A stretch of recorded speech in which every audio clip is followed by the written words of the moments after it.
Negotiating with payers nowadays is nothing like it used to be. In the early 2000s, I was getting double-digit increases regularly for most of my clients.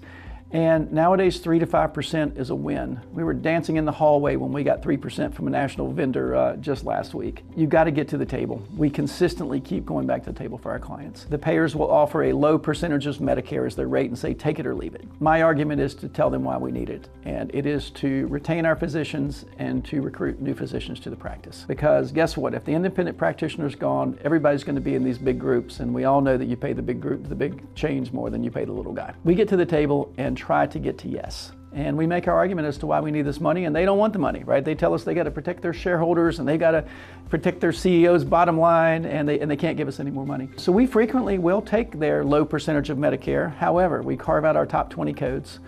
We get a multi-year deal with inflationary increases, and a lot of times we've got to end up taking all of the networks, like maybe a Medicare, a Medicaid, an Advantage network that maybe we didn't really want to be in, that we end up taking so that we can kind of close the loop and get the contract. I have a recent example with a Blue Cross client. They were trying to get into Blue Cross for a year, and they couldn't get in, and then we took over in 4 months of negotiating. We couldn't get in that network, and we kept making the pitch about recruitment and retention, and we just hung in there, and we finally got the right person on the call. 40 minutes later, we've got the contract, the client's happy, Blue Cross is happy, and everybody's in network. I want providers to know that we don't give up and we keep fighting for them.